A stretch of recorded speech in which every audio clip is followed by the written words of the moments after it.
ये कहानी कागज के खिलौने बनाकर बेचने वाली गरीब टुनटुनी चिड़िया की है। टुनटुनी चिड़िया अपने पति कालू कौवे और बेटी सुनहरी चिड़िया के साथ ढोलकपुर के जंगल में रहती थी। वो रंग बिरंगे कागज से तरह तरह के खिलौने बनाकर जंगल के बाजार में बेचती थी। लो भाई, आ गई टुनटुनी कागज के खिलौने वाली। कागज की नाव, कागज का घर, कागज के फूल, जो अच्छा लगे खरीद लो। आओ भाई आओ, कागज के खिलौने वाली आई। टुनटुनी, ये कागज की फिरकी और नाव कितने का है? 50 रुपया का है। कहो तो तुम। हाँ दे दो टुनटुनी, पूरे जंगल में भी तेरे जैसे कागज के खिलौने नहीं मिलेंगे। टुनटुनी चिड़िया ऐसे सुंदर खिलौने बनाती थी कि देखने वालों की नजर उन पर से हटने का नाम ही नहीं लेती थी और इसलिए उसके खिलौने हाथों हाथ बिक जाते थे। एक दिन टुनटुनी चिड़िया जंगल के बाजार में खिलौने बेच रही थी कि तभी दो कबूतरी शहर के जंगल से टुनटुनी चिड़िया के पास आती है और उससे कहती है, हमारा कागज के खिलौनों का कारोबार है। हमने सुना है कि आपके जंगल में कई चिड़िया और कौवी कागज के खिलौने बनाती हैं। इसीलिए हम आपके जंगल में कागज के खिलौने बनाने की एक छोटी सी प्रतियोगिता रखने जा रहे हैं। उस प्रतियोगिता में जो पक्षी प्रथम आएगा उसे हमारी तरफ से 1 लाख का इनाम मिलेगा। टुनटुनी चिड़िया की दुकान के बराबर में सुंदरी कौवे की भी कागज के खिलौने की दुकान थी। 1 लाख रुपए का इनाम सुनते ही सुंदरी की आंखें खुल गई। अरे वाह, ये इनाम तो मैं ही जीतूंगी। वैसे भी सेठ जी से तो मेरी अच्छी खासी जान पहचान है। उनसे कहकर टुनटुनी को प्रतियोगिता में हिस्सा नहीं लेने दूंगी और फिर ये 1 लाख रुपए मैं जीत जाऊंगी। सुंदरी कौवी कड़कनाथ सेठ के घर जाती है और उसको सारी बात बताती है।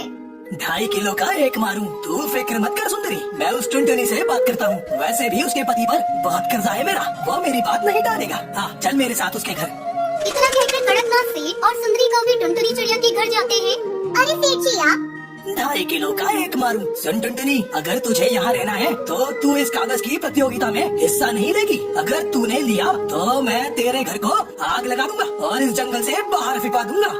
इतना कहकर वो दोनों टुनटुनी चिड़िया के घर से चले जाते हैं। वही टुनटुनी चिड़िया डरने की बजाय उसका विरोध करने पे उतर आती है और कालू कौवे से कहती है, अरे हम तो इसके बाप का खाते हैं, जो उसकी धमकी से डरे। मैं उस प्रतियोगिता में जरूर भाग लूंगी। नहीं टुनटुनी, मान जाओ, तुम उसमें हिस्सा मत लो। सेठ का कहर हमसे बर्दाश्त न होगा। आप चिंता नहीं कीजिए जी, कुछ नहीं कर सकेगा वो सेठ।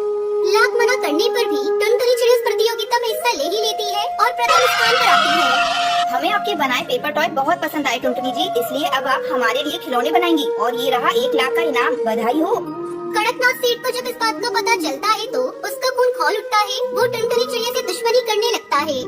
2.5 किलो का एक मारूं, हमारे मना करने पर भी ना मानी ये टुनटुनी। इसके साथ इतना बुरा करूँगा कि रूह कांप जाएगी। कड़कनाथ सेठ का एक भला पक्षी हरिया तोता टुनटुनी चिड़िया को सारी बात बताता है। फिर टुनटुनी चिड़िया कालू कौवा अपनी पत्नी को लेकर उस जंगल से नदी पार वाले जंगल आ जाते हैं। 2.5 किलो का एक मारूं, कहाँ गए सब? सुनो पक्षियों, आग लगा दो इसके घर में। सेठ के लिए कहते ही उसके पक्षी टुनटुनी चिड़िया के घर में आग लगा देते हैं। वही टुनटुनी चिड़िया कालू कौवा अपने लिए घर ढूंढने लगते हैं। जंगल के थोड़ी दूर जाने पर उन्हें घायल पक्षी मिलता है जो दर्द से करहा रहा होता है। कोई है? मुझे बहुत भूख लगी है, कुछ खाने को दे दो, मैंने कई दिन से खाना नहीं खाया। उसकी आवाज सुनकर टुनटुनी चिड़िया कालू कौवा वहाँ पहुँचते हैं।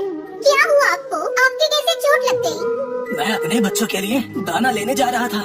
रास्ते में मुझे कुछ जंगली पक्षी मिल गए और उन्होंने मेरा ये हाल कर दिया। टुनटुनी चिड़िया अपनी पोटली में से उसे रोटी दे देती है। जैसे ही वो रोटी खाता है वो एक लाल परी में बदल जाता है। टुनटुनी चिड़िया कालू कौवे से देखकर हैरान हो जाते हैं।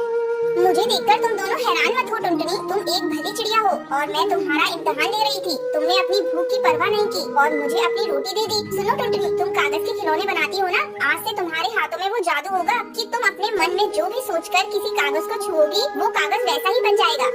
ये कहकर वो लाल परी वहाँ से गायब हो जाती है। टुनटुनी चिड़िया खुशी से फूले नहीं समाती और वो इधर उधर से ढेर सारे कागज इकट्ठे करने में लग जाती है।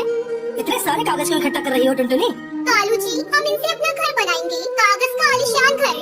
ये सुनकर कालू कौवा हैरानी में पड़ जाता है और टुनटुनी चिड़िया से कहता है, अरे ये क्या पागलपन सवार हो गया है तुम पर भला? कागज का घर तो पानी में गल सकता है, आग में जल सकता है और आंधी तूफान में उसके परखच्चे उड़ सकते हैं। आप देखते जाओ जी, ऐसा कुछ भी नहीं होगा। ये कहकर टुनटुनी चिड़िया दिन रात कागज का घर बनाने में लगी रहती है और एक आलीशान घर बना ही लेती है। फिर घर में लगे कागज को छूकर मनी मन कहती है, ये कागज लोहे से भी मजबूत हो जाए।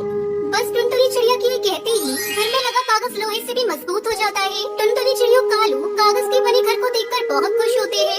कुछ दिन बाद अचानक तेज बारिश शुरू हो जाती है और भयंकर बाढ़ आ जाती है। बाढ़ का पानी जंगल के सब पक्षियों के घरों में घुस जाता है और जंगल के पक्षी घर छोड़कर इधर उधर भागने लगते हैं। कड़कनाथ सेठ की हवेली भी बाढ़ से नहीं बच पाती, मगर टुनटुनी चिड़िया का कागज का घर बाढ़ में भी शान से खड़ा रहता है। फिर टुनटुनी चिड़िया कालू कौआ अपनी बेटी सुनहरी के साथ कागज के बने घर में खुशी खुशी